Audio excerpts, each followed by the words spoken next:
Welcome to the Arlington Street Church podcast. Founded in 1729, Arlington Street continues today as a gathering place for progressive people of faith in the greater Boston area and beyond. We are located at the corner of Arlington and Boylston Streets, across from the Public Garden in Boston, Massachusetts. Please visit ascboston.org for more information about this historic Unitarian Universalist congregation. Arlington Street Church, gathered in love and service for justice and peace. It's a hot summer day, 1968, at my family's home in Washington, D.C. My friends are abuzz. They just found out there's a lady out back who's going to hold a Bible school class, and there are going to be cookies. At 4 years old, I don't know what a Bible is, but we all know if there are cookies, we want in on this. I asked my somewhat harried, completely Jewish mother if I can go to Bible school in the alley, and she concedes so quickly I almost think something is wrong. In retrospect, any relief from having me underfoot that day was okay with her, even a Bible school with a cookie-toting stranger. We rush out to the alley, into the vacant lot behind my house, and sit down on mats among weeds with other kids from the neighborhood. The lady pours punch into a small waxen paper cup for each of us and doles out the promised cookies. Then she sits down upon a box and begins to read us a story from a book, turning the pages and showing us pictures. Now, I love stories, and reading with my mom is always the highlight of my day. Mom reads me inventive tales of things that can't possibly be true, but are fun to imagine. Things like dogs driving cars, how an improbable crowd of animals in a winter forest use a lost mitten as a makeshift sleeping bag. And our favorite, the one with the old lady bunny in the rocking chair whispering, "Hush." But this time, the story is very different. What becomes clear to me from the lady is this utterly fantastic story is supposed to be completely true. Almost instantly in my bones, I know a few things for sure. Number one, the cookies were a ploy, and now that I've eaten them, I can't leave. Number two, it's very, very important to the lady that I believe this story is true. Number three, I know this story can't possibly be true, at least not the way she's telling it. And number four, through believing this story, she wants to control me. Though I don't understand everything, I instinctively know I've encountered something very, very big for the first time, and that I shouldn't tell anyone what I really think, because if I do, there might be big trouble. I quietly come home and I don't talk about what happened, but that incident has lived with me ever since. I think it's the first time I remember encountering the holy. Surely not in the fantastic biblical tale the lady told us, but in the innate divine response within me. That was the moment when I discovered the power of my self-determination. From that time forward, I wasn't the same boy who accepted everything laid before him. I began to examine everything for myself, and it was I alone who would determine what to believe and what I would do with my life. This principle of self-determination has been a bedrock of my existence, but it hasn't always been easy. Sometimes my initial beliefs have been incorrect. I've had to be open and humble enough to self-correct and have the strength to admit I was wrong. Other times I've had to conceal my beliefs to exist in an unsafe space or advance higher goals. About 15 years ago, I was here in the sanctuary listening to one of Reverend Kim's sermons. She spoke about Mother Teresa and her work with the poor of Calcutta. Reverend Kim referred to Mother Teresa's admonition not to turn away from those most in need, but instead to view such people as Christ in all of his distressing disguises. Now known as Saint Teresa of Calcutta, she was canonized by the Vatican for purportedly curing a woman of an abdominal tumor. But for me, the real miracle were her transformational words that allowed this devoted secular Jew to understand Jesus not as a man, but instead as a metaphor, a plea for devotion to the needs of humanity in all of its painful expressions. That homily made me recall a Sunday morning from the early 1990s when I was walking westward on Boylston Street with my friend Chris. As we were walking, we were engaged several times by homeless people asking for money. Each time, I didn't respond to them. I continued forward in conversation with my friend. But each time, Chris looked the person directly in the eye, smiled and said, "Good morning." Even though he didn't give them money, he consistently received a warm and friendly response. "I think it's important," Chris said to me, "to respond to them, to give them the same dignity of recognition as you would for anyone else who talked to you." Chris saw the holy in them. His example was a wake-up call for me to stop looking so much at my needs and comfort and to develop a greater awareness of the needs of others and the wholeness of our interconnected existence. It was another transcendent, holy moment from which I've never recovered. Where I grew up in suburban Washington, D.C., there was a community pool. It was surrounded by a high chain-link fence, and on warm days, the pool was a hive of activity. My friends and I longed to swim there. Each time our parents drove past it with us, we silently stared through the car window at the gleeful swimmers. Intuitively, we all knew without having to be told not to ask if we could go. And we never did.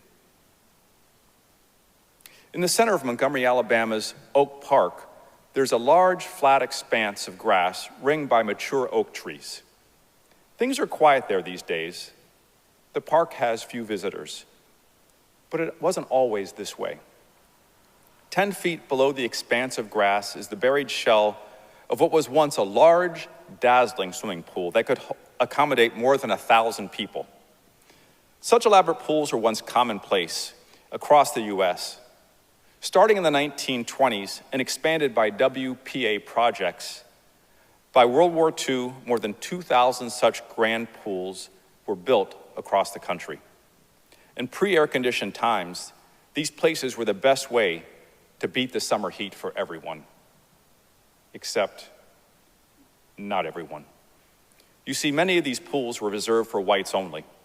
In the 1950s, the NAACP argued in courts on behalf of African Americans whose tax dollars partially paid for these resources, arguing they should be open to all. When courts began to order equal access to these public accommodations, many cities refused and shuttered the pools. Accordingly, effective January 1st, 1959, the City Council of Montgomery, Alabama chose to drain and bury the grand pool rather than share it. And this happened all across the country, from Alabama to Ohio to Washington State. It's a curiosity that so many white people decided to lose out on something they once valued, something they chose to destroy, a nice thing, rather than share it.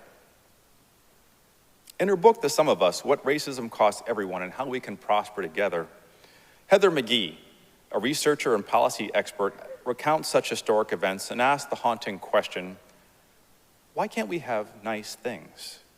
And she's not just talking about swimming pools of yesteryear.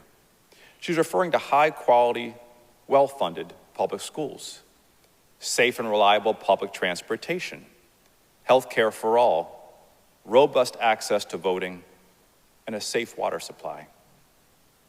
As a nation, our roads, bridges, and water systems get a D+ from the American Society of Civil Engineers. America, the country that 70 years ago built an interstate highway system and power grid that was the envy of the world, now a D+? What happened? And so I ask you, why can't Americans have nice things?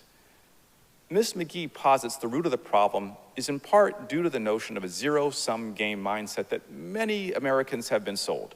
For me to do better, you have to do worse. However, this contradicts the growth-minded spirit of America and how experts understand economics, that growth begets growth. We can all benefit when we stand together in solidarity. But if we act as it's me against you, we can all lose out on having nice things. But is this type of collaboration possible anymore? I think it is. Sometimes we have to take a look back in order to envision the possibility of a mutually beneficial shared future. Swope Park, Kansas City, Missouri. Just like in Montgomery in the early 1950s, Kansas City initially closed their pools when courts ordered integration. But the community came together, and in 1954, a group of black and white showed up and swam together. And so the Grand Pool still stands in service.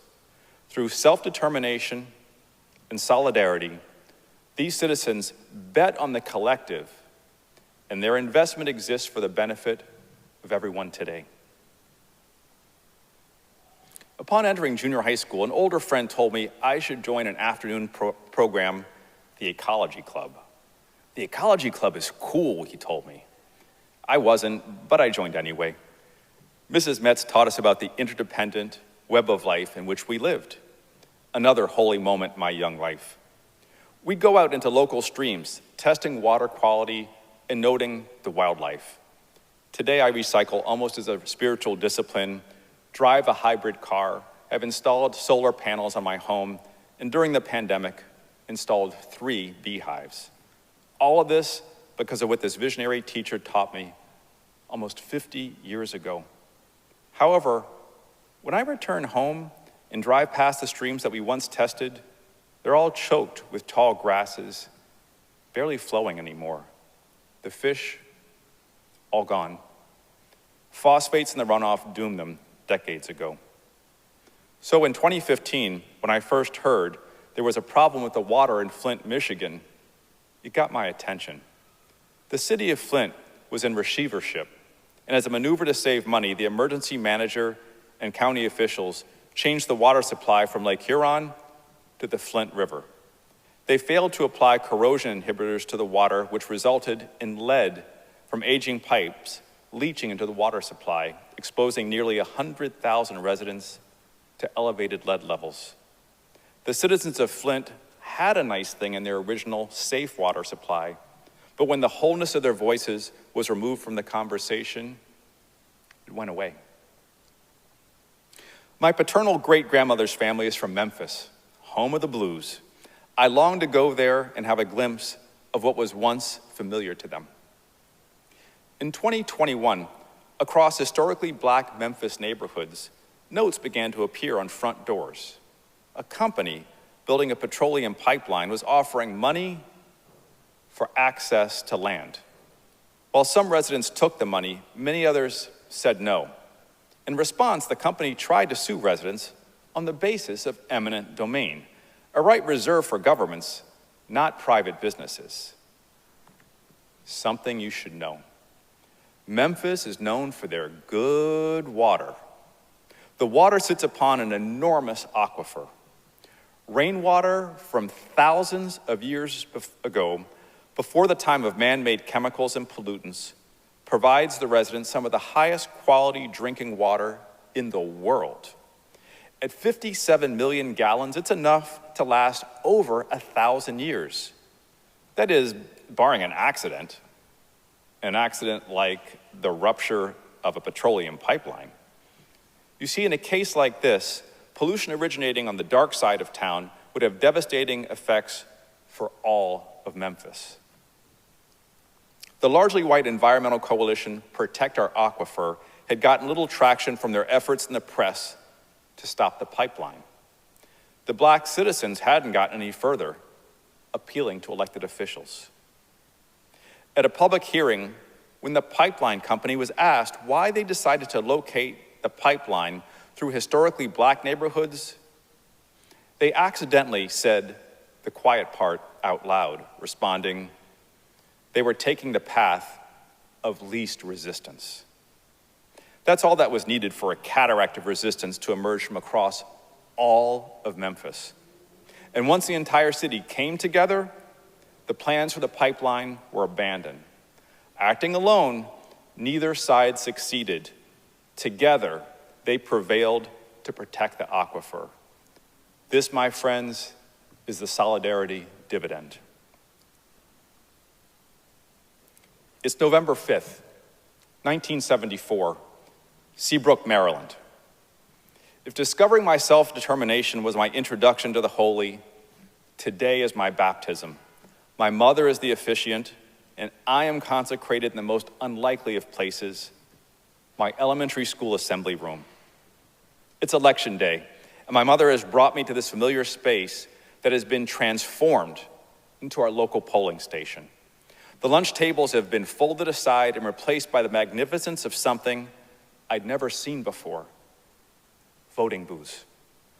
While I was raised without the pageantry of religious services, this secular exercise has all the drama and ritual of any sacred mass, and I'm mesmerized. Mom checks in at the front desk and they give her an IBM punch card. We wait our turn in line, gradually making our way to the front. Then Mom hands the poll worker the punch card and they slip it into the voting booth slot. Mom carefully ushers me into the space and places my hand on the red handle, and together we move it from left to right.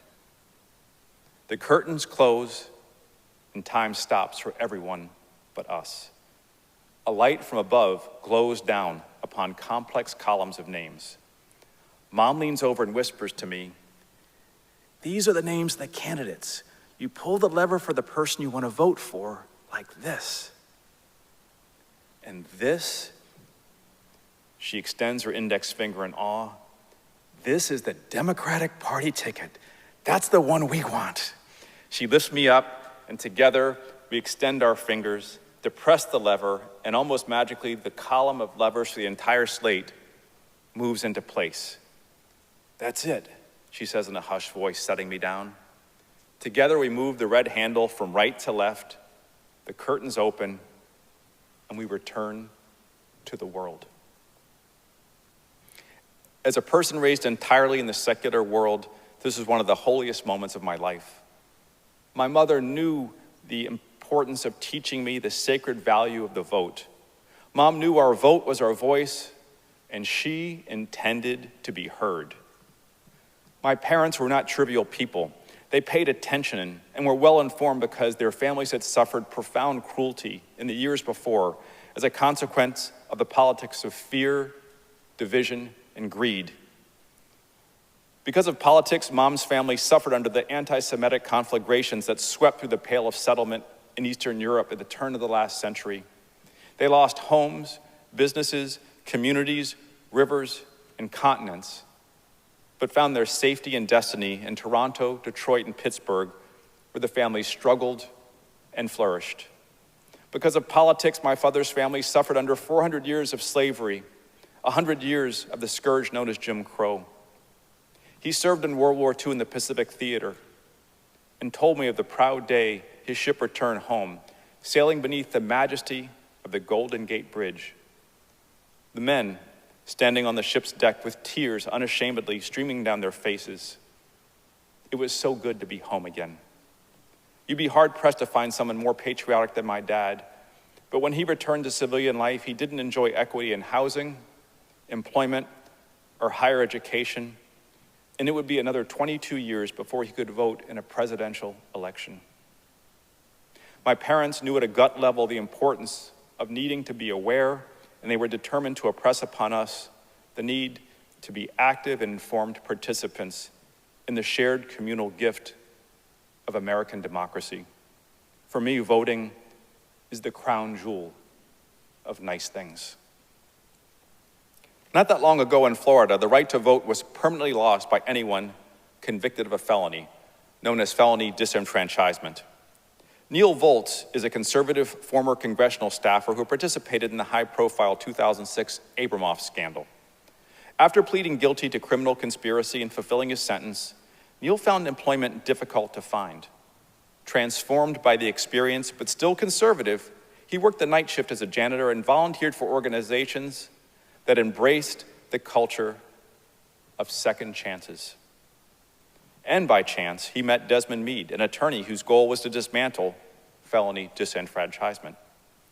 Desmond, who previously served a drug felony sentence, had returned to his community where he obtained a college degree and then a law degree.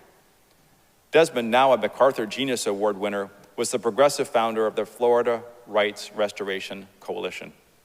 Both men were deeply invested in their communities. Both men had served their sentences. Both men denied the right to vote in Florida. Still, Neil was conservative of progressive types. Desmond is dedicated to the principle of collaboration, saying, "The minute I don't make an effort to understand my opposition's point of view, it makes it impossible for me to be in relationship with them." Desmond drew Neil into partnership by telling him, "I don't have a monopoly on suffering, nor do I have a monopoly on solutions. In order to prevail, they needed each other." At the time, more than 1.5 million Floridians were in a similar predicament. The origin of felony disenfranchisement has its roots in Jim Crow-era laws, but by 2015, more whites, many of them conservative, were affected than blacks. With no workable solution from the State House, Desmond and Neil took their issue to the voters. Their ambitious plan, a constitutional amendment. Getting the amendment on the ballot would require more than 766,000 registered voters to sign a petition. By definition, none of the signers could be affected. If successful, the question would be put to the electorate, requiring a 60% supermajority. Only a bipartisan effort would be successful. So they set to work across every county, every community, every grocery store in the state, approaching voters of all backgrounds. The radical approach was to ask voters, has anyone you love ever made a mistake? And it worked. On November 6, 2018, the amendment was adopted, garnishing almost 65% of the votes. 1 million more voters voted for the amendment than voted for governor on the same ballot. How? How in this era of political division did a bipartisan supermajority create this nice thing? Rather than focus on what divides us, they focused on a message of love, forgiveness, redemption, and restoration. Again, my friends, this is the solidarity dividend. It's funny, that community pool that I told you about, it's never been entirely clear to me if we were forbidden to swim there or if we were just very much unwelcome. I guess it shouldn't matter anymore, it's been so long. 20 years after I moved away, I returned home to visit my mom, and I drove past the pool. It looked so puny, so ordinary, insignificant, not worthy enough, not nice enough to get worked up over, but it still bothered me. And last year when I drove past it again, there was nothing but a wide open field. The pool, the fence, the bathhouse, even the snack shop, all gone. Everything about it had vanished, except the pain. I expect the way things change so quickly, I'm probably the only one who even thinks about that pool anymore. In a few years, maybe enough new people have moved in that no one will ever remember anything that space was other than an open field. But I want you to know, while the community may have forgotten what happened at that swimming pool, I'll never forget what that swimming pool did to our community. This is an extraordinary time of opportunity for all of us to make a difference. But we can't do it single-handedly. I can recycle and put up solar panels, but I alone can't stop global warming. I can teach and mentor students, but I alone can't create well-funded, high-quality schools. I can vote in every election, but I alone can't build a movement that is responsive to the needs of everyday people across the nation. These things can only be done when we come together as a collective. We can have nice things, but in order to have them, we're going to have to build a space where we can stand together, swim together, march together, and vote together. We're going to have to summon the self-determination to sow a culture of wholeness to reap the solidarity dividend. This has been a conversation about swimming pools, and this has also very much not been a conversation about swimming pools. You know, I'm starting to think that if people from the poor side and rich side of Memphis were able to protect their water supply, if the people of Kansas City could protect their swimming pool, if the people in Kansas could come together to protect reproductive choice, if the people of Florida from across the political spectrum could restore voting rights to those who have erred in a campaign based on love and redemption, each of us and all of us, through workful hope and solidarity, might, just might, be able to give America another chance. A chance to step back from the dangerous precipice onto which we've strayed. My beloved spiritual companions, what I know after seeking and seeing the holy over these many years is that each of you and all of you are worthy and deserving of having nice things. Perhaps by sheer collective self-determination and by recognizing that we all live under the same sky, drink from the same well, are caught in an inescapable network of mutuality, clothed in a single garment of destiny, perhaps, just perhaps, we'll get to that promised land together. Amen.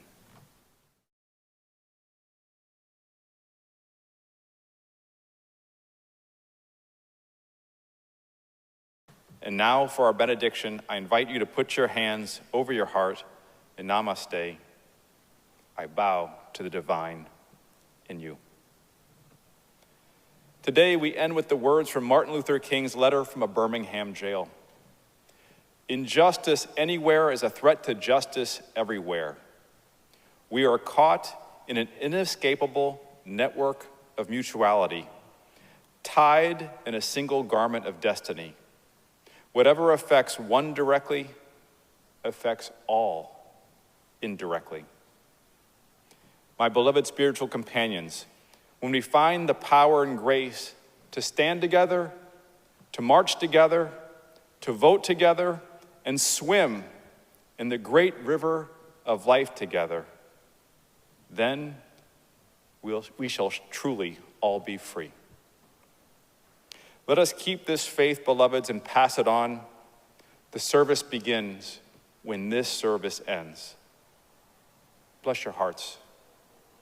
You are loved.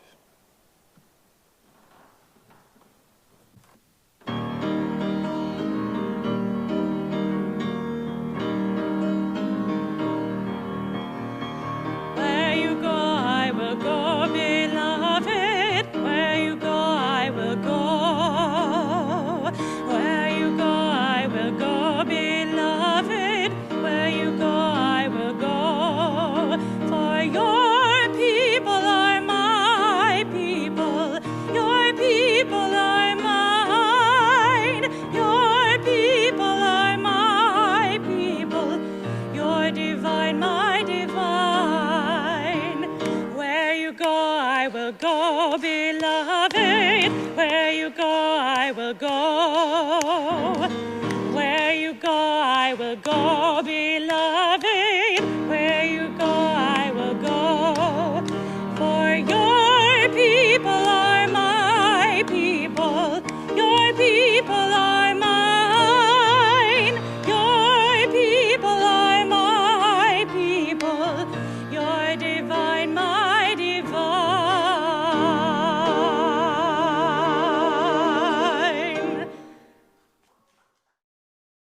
Please visit ascboston.org for more information about this historic Unitarian Universalist congregation.